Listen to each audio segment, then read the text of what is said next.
प्रिय दर्शकों, नमस्कार।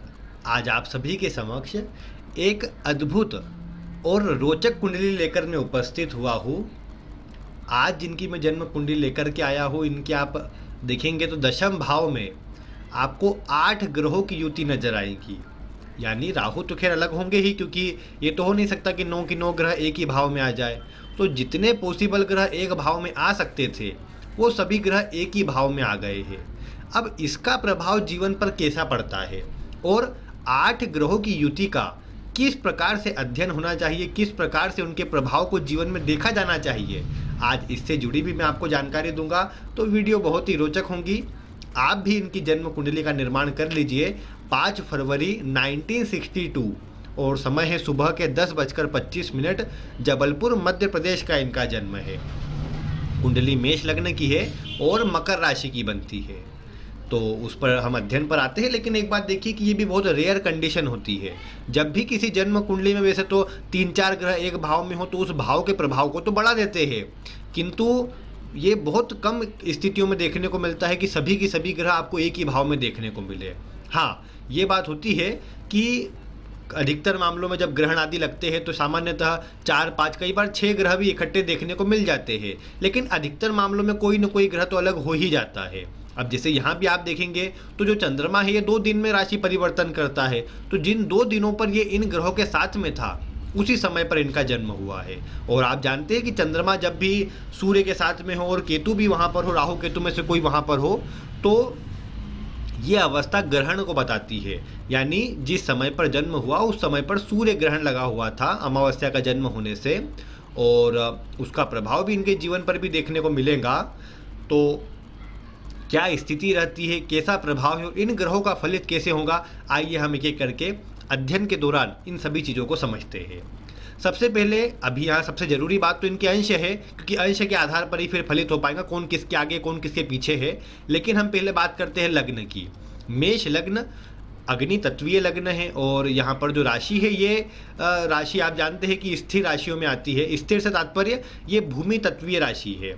इसके कारण ये बात देखने को मिलती है कि कई बार अगर किसी ने क्रोध दिला दिया तो वो लंबे समय तक बने रहता है, किंतु अगर देखेंगे तो ये दोनों ही राशि का प्रभाव व्यक्ति को कर्मठ बनाता है, मेहनती स्वभाव का बना देता है। लग्न का प्रभाव तो खैर इतना नहीं रहेगा, क्योंकि जब एक भाव में 3 या 3 से अधिक ग्रह बैठे हो, विशेषकर 4-5 ग्रह बैठे हो या उससे अधिक बैठे हो, तो उस भाव का प्रभाव और उस राशि का प्रभाव व्यक्ति के ऊपर अधिक महसूस होता है। यानी ये बात जरूर है कि ऐसे व्यक्ति दशम भाव में अधिक ग्रह है तो ऐसा व्यक्ति कर्मठ होगा, क्योंकि जिस भी भाव में ज़्यादा ग्रह है पूरे जीवन पर्यंत तो वो भाव तो एक्टिव रहना ही है। अब इनके तो सभी ग्रह वहीं बैठे हैं, यानी जीवन पर्यंत दशम भाव इनका एक्टिव रहेगा। एक्टिव रहेगा तो पॉजिटिव पक्ष क्या है इसका? पॉजिटिव पक्ष ये है कि ये अपने जीवन काल में कोई न कोई काम करते रहेंगे। कम उम्र से जिम्मेदारी इन्होंने उठा ली हो और कम उम्र से ही आगे बढ़ने का इन्होंने प्रयास किया हो, ये बात भी देखने को मिलती है। दशम भाव में इन सब ग्रहों का होना ये व्यक्ति को अपने काम में अधिक फोकस करने के लिए प्रेरणा भी देता है, और ऐसा व्यक्ति अपने कार्य में अधिक फोकस भी करता है। अब जब भी आपको इस सब ग्रहों का अध्ययन करना हो कि किस तरह का परिणाम मिलेगा, तो आप एक बात ये भी देखिए कि जैसे जिसकी राशि में ये योग बना है उसकी अवस्था किस प्रकार की है, और जो लग्न का स्वामी है उसकी अवस्था किस प्रकार की है। चंद्रमा यहीं पर है तो राशि के स्वामी तो यही शनि ही बन जाएंगे, किंतु अगर अलग होते तो चंद्रमा के राशि स्वामी की स्थिति भी देखना जरूरी हो जाती। यानी जो लग्न का जैसे प्रभाव आता है तो वो यहाँ पर भी आपको देखना है। जैसे मंगल लग्नेश होकर दशम भाव में है, अपनी उच्च राशि में रोचक योग का निर्माण कर रहे हैं, तो ये मंगल का जो फल है वो कई गुना अधिक बढ़ जाएगा। यहाँ पर मैं जानता हूँ कि अंशों की आवश्यकता है, किंतु ये ग्रह थोड़े आपको क्लियर नजर नहीं आएंगे, फिर भी मैं आपको अंश बताने का प्रयास करता हूँ। देखिए ये सारे ग्रह एक ही भाव में, समझिए दशम भाव में ही ये सब बैठे हैं। अगर आप देखेंगे तो मंगल जो लग्नेश है दशम भाव में उच्च राशि में बैठे हैं, तो ये कर्मठ बनाते हैं, उच्च वर्गीय लोगों से जान पहचान बढ़ा देते हैं। अष्टम के स्वामी हैं तो व्यक्ति को रिसर्च जैसे भी जोड़ करके रखते हैं, हर चीज़ को खोजना जानना ऐसे व्यक्ति के स्वभाव में रहता है। कुछ अलग करके दिखाने की क्षमता ऐसे व्यक्ति के अंदर होती है। मेहनती होने से किसी भी परिस्थिति में ऐसा व्यक्ति डरता नहीं है। ये सब बातें आप बोल सकते हैं। अब इसके बाद देखेंगे तो मंगल के ठीक आगे शनि बैठे हुए हैं, तो जिसकी राशि में यहाँ पर मंगल बैठता है वही मंगल के साथ में है तो मंगल को बल प्रदान करेगा। क्योंकि आप देखिए आप जिसके यहाँ पर है, जिसके घर में है, अगर वो आपके एकदम पास में बैठा है तो आपको वो कहीं ना कहीं बल प्रदान करेगा, आपको एक मजबूती प्रदान करेगा।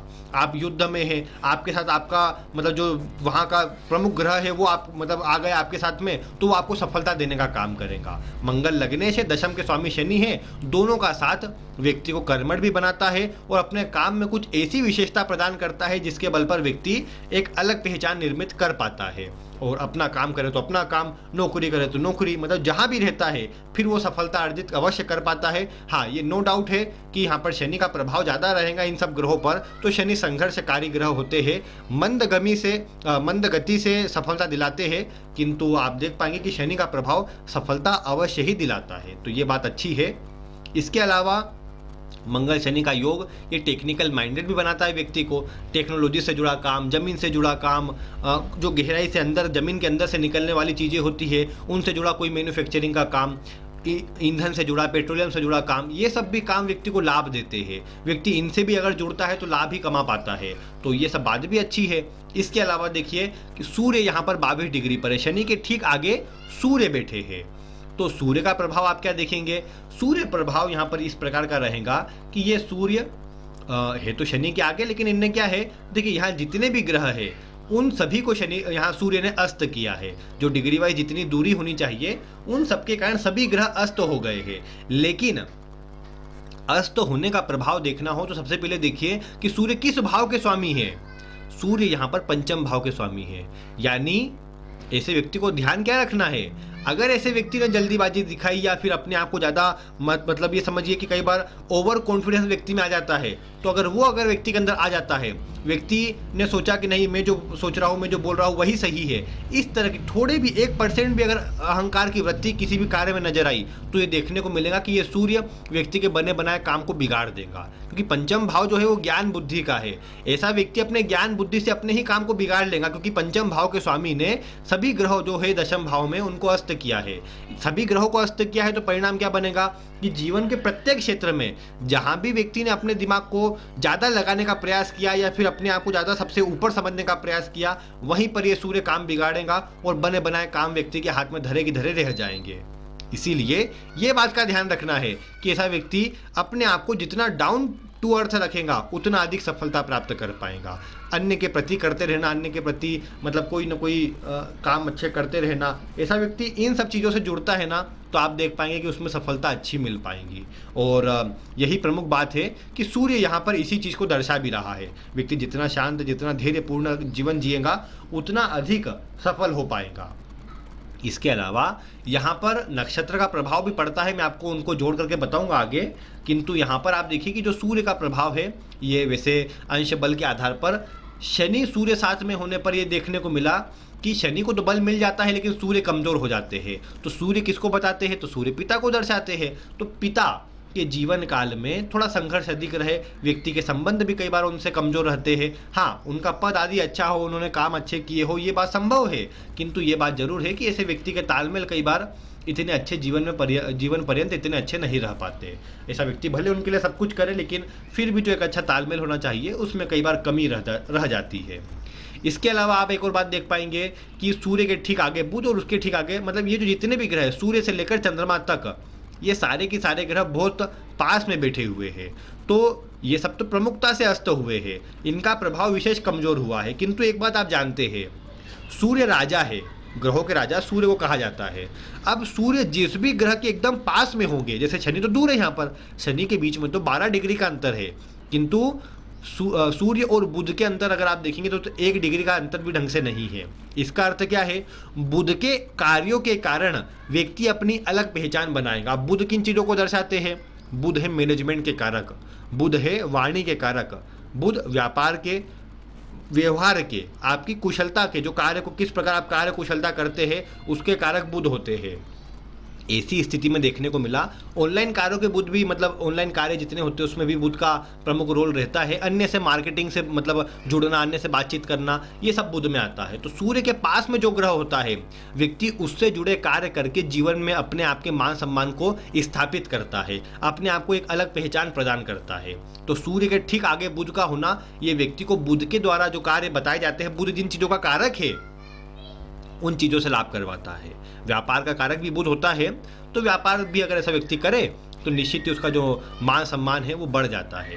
तो ये बात भी अच्छी है। और जैसा मैंने कहा कि इनको मतलब जो कार्य आदि है वो या तो गवर्नमेंट से जुड़े कोई काम करना, गवर्नमेंट के लिए वर्क करना, या जो हायर अथॉरिटी होती है जो अच्छे ऊंचे पद पर हो उनके लिए कोई काम करना, ऐसे व्यक्ति को निश्चित ही लाभ देकर के भी जाता है और अच्छी सफलता जीवन काल में प्रदान करता है। तो ऐसे ही कार्यों से इनको जुड़ना भी चाहिए। और वैसे तो ये बात है ना कि देखिए कुंडली के दशम भाव में सभी ग्रह है, तो ऐसा व्यक्ति बहुत सी कलाओं में, बहुत से कार्यों में दक्ष रहेगा। अलग अलग कार्य ऐसे व्यक्ति को आते भी होंगे। और मकर राशि में है, मकर राशि भी कर्मठ राशियों में से एक है और कुछ ना कुछ सीखते रहने का गुण इसके अंदर होता है। तो ये बात अच्छी रहेगी और ऐसा व्यक्ति अपने दम पर, अपने प्रभुत्व से, अपनी मेहनत से एक अच्छा मान सम्मान, पद प्रतिष्ठा अवश्य अर्जित कर पाता है। यहाँ ये बात भी देखिए कि ये जो बुध है वो तीसरे और छठे भाव का स्वामी है। तो एक बात देखने को मिलेगी, केतु के दशम भाव में होने से, चंद्रमा के पास में होने से, सूर्य के साथ में बुध का पास में होना, ये व्यक्ति को बार बार परिवर्तन करने का या तो मन में लेकर के आए, या कोई ना कोई ऐसी स्थिति जीवन काल में उत्पन्न हो कि व्यक्ति को काम बार बार बदलना पड़े। काम न बदले तो अपना स्थान बदले, अपने रहने का स्थान, कार्य करने का स्थान, और कई बार अन्य स्थान पर चले जाए तो फिर उससे कार्य आदि में बदलाव देखने को मिले। तो ये सब प्रभाव, ये जरूर है कि बुध का प्रभाव यात्राओं को दर्शाता है, क्योंकि तीसरा भाव और छठा भाव और 12वें भाव का स्वामी भी यहीं पर है। अष्टम मतलब है तो सब वहीं, सारे ग्रह वहीं पर है। तो कहने की बात क्या है कि ऐसे व्यक्ति को कार्य के लिए बार बार यात्रा करना पड़े, ट्रेवल करना पड़े और आवागमन करना पड़े, ये बात देखने को मिलती है। और वैसे मैं आपको बता भी चुका हूँ कि जब भी कुंडली के दशम भाव में केतु हो या चंद्रमा हो या तीसरे भाव का स्वामी बैठा हो, तो ये बात तय है कि ऐसे व्यक्ति को अपने जीवन काल में जो कार्य करना पड़ेगा वो अगर एक ही स्थान पर एक जगह बैठ करके करना चाहता है तो वो कभी संभव नहीं है, क्योंकि ये ग्रह करने नहीं देंगे। और एक बात यही आती है कि इन सब ग्रहों का प्रभाव व्यक्ति को ये देखने को मिलता है कि यात्राएं अधिक करवाता है। मतलब या तो ऐसा व्यक्ति बार बार काम को बदले, जैसा भी मैंने आपको कहा, नहीं तो ऐसे व्यक्ति को रोज यात्रा करना पड़े, तभी एक जगह पर लंबे समय तक ऐसा व्यक्ति कार्य कर पाता है। क्योंकि यहाँ पर जो बुध केतु चंद्रमा है ये परिवर्तनकारी ग्रह है और ये चाहते हैं कि आप कोई ना कोई यात्रा या कोई ना कोई परिवर्तन करते रहे। ऐसा व्यक्ति डेली यात्रा करता रहेगा ना तो लंबे समय तक एक ही जगह पर कार्य कर लेगा, और अगर कहीं पर बैठ करके काम करने का सोचा तो ये ग्रह वे उन कार्यों में सफल नहीं होने देंगे, बल्कि बार बार चेंजेस करवाएंगे। हाँ, ऐसा व्यक्ति ये करे कि जन्म स्थान से काफ़ी दूर चले जाए या विदेश चले जाए तो फिर कई बार देखने को मिला कि थोड़ा स्थिर ऐसा व्यक्ति हो जाता है। और वैसे अभी मैं आपको बता दूं 2021 के जनवरी से बुध की महादशा इनको चालू भी हुई है। बुध की महादशा चालू हुई है तो तीसरे और छठे भाव के स्वामी है। अभी बुध में जब शुक्र लगेंगे तो शुक्र कहीं न कहीं इनको विदेश भेजने में एक सक्षम स्थिति निभाएंगे। अभी जून से बुध में केतु चालू होने वाले हैं 1 साल के लिए, और जून के महीने से बुध में केतु लगेंगे तो एक बात देखने को मिलेंगी, केतु भी परिवर्तन वाला ग्रह है और बुध भी वही चीजें दर्शा रहा है। इसीलिए ऐसे व्यक्ति को इस समय अवधि पर परिवर्तन का सामना करना पड़ेगा, या फिर ऐसा व्यक्ति स्वयं से परिवर्तन करेगा, ये आप बोल सकते हैं। बुध और केतु में भी अंश में 1 से 1.5 डिग्री का अंतर है, ज़्यादा बड़ा अंतर नहीं है, इसलिए ये परिणाम अवश्य देने का ये कार्य करेंगे।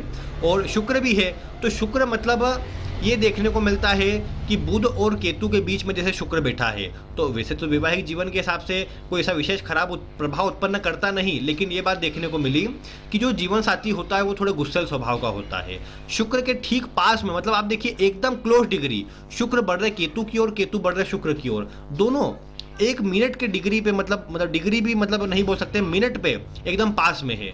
इसका परिणाम ये पड़ेगा कि शुक्र से जुड़े जो कार्य है, शुक्र से जुड़ी जो स्थिति है, ऐसे व्यक्ति के जीवन में थोड़ा सा उसका प्रभाव ऐसे व्यक्ति से दूर होगा। मतलब ये आप बोल सकते हैं कि केतु किन चीज़ों को दर्शाता है, केतु है दूरी का कारक, अलग करना, दूर करना।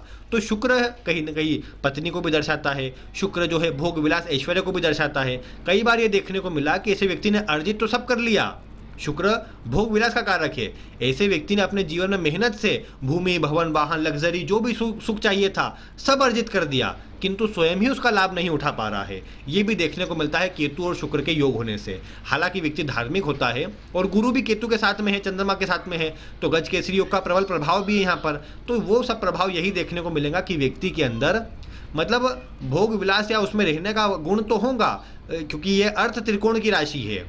जो मकर राशि है अर्थ त्रिकोण में आती है, यानी धन वाली स्थिति दर्शाती है, तो धन तो ऐसा व्यक्ति कमा लेता है। मेहनत के बलबूते पर। ऐसा नहीं बैठे बिठाए, मेहनत करना पड़ती है और मेहनत से कमा भी लेता है।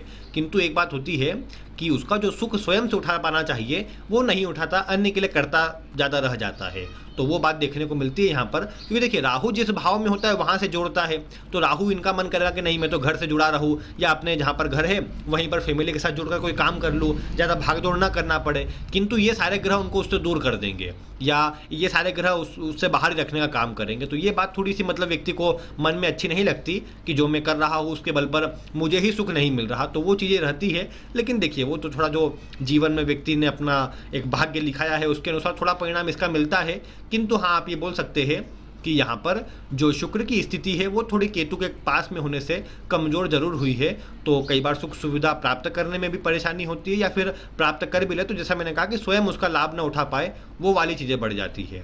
किंतु हाँ, आप एक और बात बोल सकते हैं यहाँ पर कि केतु शुक्र होने पर व्यक्ति ज़्यादा लालची या लोभी होता नहीं है। मतलब ये देखने को मिला कि वैसे शनि की राशि में, शनि एक पापक ग्रह, इन सब की राशि, शनि की राशि में इन सब ग्रहों का होना ये दर्शाता है कि व्यक्ति अपने लाभ को प्राप्त करने के लिए कड़ी से कड़ी मेहनत भी कर सकता है, तो शॉर्टकट से शॉर्टकट तरीका भी अपना सकता है, क्योंकि ये व्यक्ति के मन के ऊपर है। हालांकि ये बात अच्छी है कि चंद्रमा के ठीक पास में गुरु बैठे हैं और धनिष्ठा नक्षत्र का जन्म है। तो एक बात अच्छी देखने को मिलेंगी कि ये जो चंद्रमा गुरु पास में है ये व्यक्ति को इस तरह का प्रभाव देंगे कि मतलब गलत मार्ग पर जाने नहीं देंगे, व्यक्ति अच्छे ही कार्य करता रहेगा। तो ये बात अच्छी आ रही है। जो अन्य ग्रह व्यक्ति के थोड़े स्वभाव को गुस्सेल या चिड़चिड़ा या अधिक झगड़ालू बना रहे थे, या फिर गलत काम करने वाला बना रहे थे, अन्य जो चंद्रमा की स्थिति है, अन्य जो ग्रह है वो उससे बचाव कर रहे हैं। तो ये अच्छी बात है। हाँ, चंद्रमा अस्त हुए हैं, थोड़े कमज़ोर हुए हैं, तो वो भी एक मन में अशांति या फिर जो एक सुखों का अनुभव अच्छा होना चाहिए, संतुष्टि मिलना चाहिए, उसमें थोड़ी कमी उत्पन्न करेंगे।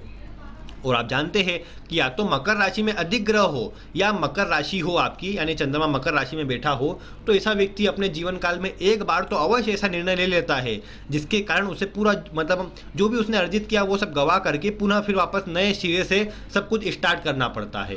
तो वो बात अवश्य से मकर राशि होने पर देखने को मिल जाती है। और ये बात तो मैं बता भी रहा हूँ कि पंचम के सूर्य जिसने सभी को अस्त किया है वो भी यही दर्शा रहे हैं। और ऐसा एक बार नहीं अनेक बार हो सकता है अगर व्यक्ति अपने मतलब थोड़ा ध्यान ना रखे, मतलब ये मैं कहूँगा कि जल्दीबाजी करे और मतलब अपने मतलब ज्ञान आदि को ज़्यादा मतलब समझे कि नहीं बहुत सही निर्णय लिया है, अपने आप को ही बिना किसी अन्य की परवाह की अपने आप से ही निर्णय ले तो थोड़ा कमज़ोर हो जाएगा। अन्य का सपोर्ट लेता है तो बहुत अच्छा परिणाम व्यक्ति को मिलेगा। सपोर्ट से मतलब है कि अन्य से सलाह लेकर के फिर आगे बढ़ना चाहिए। ऐसा नहीं कि जो स्वयं ने सोच लिया वही सही है, उसका ध्यान रखना चाहिए। उस कार्य से व्यक्ति अच्छा सफल हो जाएगा। अभी के समय पर देखिए बुध में केतु है तो संभव है इस साल परिवर्तन के हिसाब से योग अच्छे बन रहे हैं। और वैसे तो केतु जो है गुरु के साथ भी है, यानी अगर अवसर प्राप्त होता हो तो ऐसा व्यक्ति अवश्य से अभी के समय पर भी विदेश तो जा सकता है। किंतु ज़्यादा प्रभाव शुक्र की अंतर्दशा बता रही जो अगले साल आने वाली है, तो अभी परिवर्तन है। अगर संभव स्थिति बनती है क्योंकि केतु शुक्र के पास भी है और गुरु के पास भी है, तो केतु के अंदर गुरु और शुक्र दोनों के गुण है। तो शुक्र के कारण हवाई यात्रा, गुरु के कारण 12वां भाव और लंबी दूरी की यात्रा दोनों बन रही है। ऐसा व्यक्ति कहीं अभी प्रयास करे जून के बाद से विदेश जाने का प्रयास करे तो वहाँ भी इसको अच्छा लाभ मिलेगा, वहाँ पर भी ऐसा व्यक्ति जा सकता है। और बल्कि तो मैं यही कहूँगा कि जहाँ भी रहे व्यक्ति अपने कार्य में सफल अवश्य हो जाएगा। जीवन पर्यंत ऐसा व्यक्ति मेहनत करता रहेगा, काम करता रहेगा, मतलब खाली नहीं बैठेगा। ये बात आपको देखने को मिलेंगी, क्योंकि जिस भी भाव में जिस भी राशि में ज़्यादा ग्रह है उसका प्रभाव तो व्यक्ति को जीवन पर्यंत मिलता रहता है। अब दशम भाव में है तो ऐसा व्यक्ति दशम भाव से जुड़ा रहेगा, यानी अपने काम से जुड़ा रहेगा। ये अच्छी बात भी है। वृद्धावस्था के समय पर अगर व्यक्ति आगे जैसे अधिक उम्र हो अभी इनकी उम्र जैसे बढ़ रही है, धीरे धीरे अपनी ओल्ड एज के समय पर ये आ रहे हैं। अब ऐसे समय पर अगर व्यक्ति एक स्थान पर बैठा रहे, पड़ा रहे और कोई उसकी केयर नहीं कर रहा है और मतलब संघर्ष वाला जीवन जी रहा है, स्वास्थ्य में खराबी आ रही है, तो वो तो परेशानी वाली बात है। अगर लेकिन ऐसा व्यक्ति मेहनत करता रहे और मेहनत करते करते ही या कार्य करते करते ही चलते फिरते ही ऐसे व्यक्ति की मतलब अगर ऐसे व्यक्ति की आयु पूरी होती है तो इससे अच्छा कुछ हो ही नहीं सकता। तो ये बहुत अच्छी बात है। और गुरु केतु साथ में है, ये व्यक्ति को धार्मिक बनाते हैं। और वैसे तो ऐसा व्यक्ति अच्छे कार्यों से जुड़ जाए, अभी भी जुड़ जाए तो ऐसा व्यक्ति अवश्य से ऐसा बोल सकते हैं आप कि मतलब वैसे देखा जाए गुरु केतु की युति मोक्ष का अधिकारी ऐसे ही नहीं बनाती, व्यक्ति को उस तरह की प्रवृत्ति प्रदान भी करती है। तो वो प्रभाव मिल सकता है यहाँ पर, बाकी उसके लिए मेहनत आवश्यक है। और बाकी अगर देखा जाए तो मैं अभी बुध की दशा के अगर आकलन के अनुसार देखूँ तो ज़्यादातर मोक्ष आदि की स्थिति ये बुध उत्पन्न नहीं करेगा। बुध उत्पन्न करेगा आपके अंदर वापस से मतलब एक मैनेजमेंट पूर्वक सभी काम को करना या वापस से काम में जुड़ना, वो सब चीज़ों को दर्शाएगा। तो ये बुध अच्छा ही है, खराब नहीं है, इन सब ग्रहों के मध्य में बैठा हुआ है, अच्छी बात है। देखिए इस सब जब इस तरह की अवस्था होना, तो यहाँ पर सबसे ज़्यादा जो काम आती है वो काम आती है आपकी जेमिनी ज्योतिष, और दूसरे नंबर पर आपकी कृष्णामूर्ति पद्धति। क्यों? क्योंकि दोनों के अंदर ही आपको जो ग्रहों के अंश है उसके आधार पर कैटेगराइज करके आपको उसका फल देखना है। जैसे चंद्रमा जो सबसे अधिक डिग्री पर है वो ये दर्शा रहा है, ये चंद्रमा यहाँ पर, कि ये आत्मकारक है इनका, और गुरु जो है वो अमात्य कारक है। यानी आत्मकारक अमात्य कारक मतलब, आत्मकारक मतलब इनके स्वभाव को सबसे ज़्यादा प्रभावित करने वाला ग्रह, और गुरु जो अमात्य कारक, मैंने कहा अमात्य कारक का अर्थ होता है ऐसा ग्रह जो इन्हें मतलब अपने करियर की स्थिति को दर्शाए। तो गुरु जरूर नीच राशि में दिख रहे हैं, किंतु वैसे शनि भी है, मंगल भी है, तो इन सब ग्रहों को बल मिल रहा है मंगल और शनि के होने से। मंगल शनि नहीं होते तो इन सब ग्रहों की स्थिति बहुत कमजोर हो जाती, और फिर ये सब ग्रह सूर्य से इतने अस्त होते पास की डिग्रियों पर, तो इनका फल बहुत कमजोर मिलता है या बहुत न के बराबर मिलता। अब जैसे अभी देखें तो बुध और शुक्र, बुध को अस्त होने का दोष नहीं होता क्योंकि कोई असर उसमें आता नहीं। शुक्र भी अगर देखें तो वो भी अस्त होकर के कमजोर, अपना असर करते नहीं है, प्रभाव इतना ही देते हैं। यहाँ केतु अस्त होते नहीं है, गुरु और चंद्रमा अस्त हुए हैं, इसलिए थोड़ा मेहनत और संघर्ष बढ़ेंगी, लेकिन मन में जैसे चिंता, चिड़चिड़ा स्वभाव, अधिक बातें सोचना, कल्पना अधिक करना, वो सब बातें रहेंगी। किंतु ऐसे व्यक्ति अगर मन को स्थिर करे और जन्म स्थान से दूर रहे, यानी विदेश में जन्म स्थान से दूर हमेशा रहेंगे ही, धनिष्ठा नक्षत्र है इनका, किंतु अगर ये ऐसा कोशिश करे कि कहीं बाहर जाने का प्रयास करे तो अवश्य सफलता मिल जाएगी, क्योंकि राहु केतु वहाँ पर बैलेंस हो जाएंगे। और जो बार बार परिवर्तन का योग यहाँ बन रहा है, या फिर अपने कार्य के लिए रोज ट्रेवल करने वाला जो योग बन रहा है, उससे इनका बचाव हो जाएगा। तो इसलिए इनको कोशिश करना चाहिए कहीं बाहर रहे।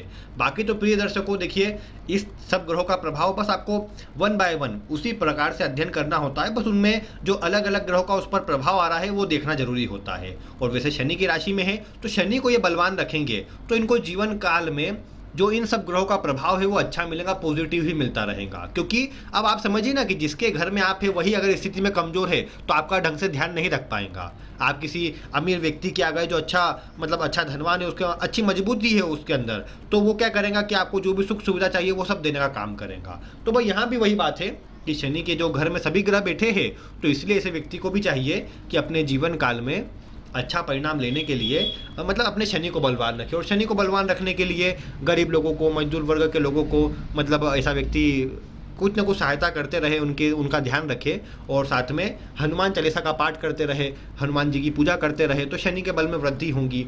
तो दान आदि से जुड़े रहना चाहिए, मतलब अच्छे परोपकार के कार्यों से जुड़े रहना चाहिए शनि को बलवान करने के लिए। ऐसा व्यक्ति इन कार्यों को करता है तो आप देखेंगे अवश्य से उसका शुभ परिणाम ऐसे व्यक्ति को मिलेगा, और ऐसा व्यक्ति जीवन पर्यंत अच्छा जीवन फिर व्यतीत कर पाएगा। क्योंकि नवमांश में क्या है, यही शनि नीच राशि में चले गए हैं, तो थोड़े बल में कमी आई है, किंतु बस वही बात है कि इसको थोड़ा बलवान करे उपाय के द्वारा, बाकी तो सब परिणाम अच्छा मिल ही जाएगा।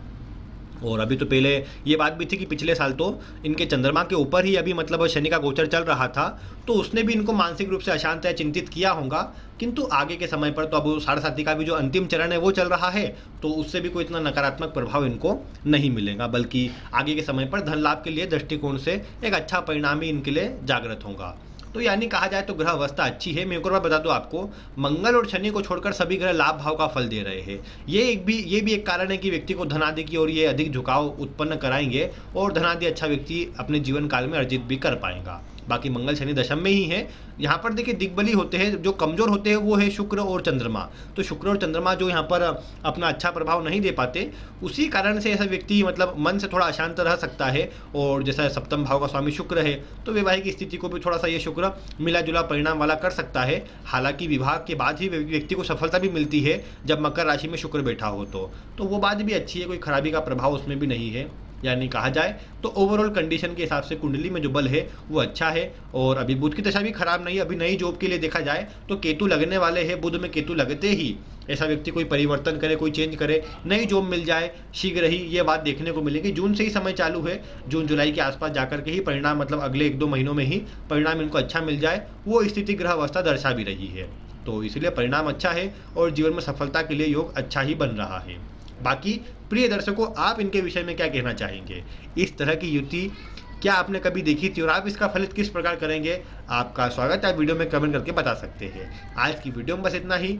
अगर आपको वीडियो पसंद आई हो तो आप इसे लाइक करें, अन्य लोगों तक शेयर करें और ऐसी ही वीडियो देखने के लिए चैनल को सब्सक्राइब करें। आज की वीडियो में बस इतना ही। वीडियो देखने के लिए आपका बहुत बहुत धन्यवाद।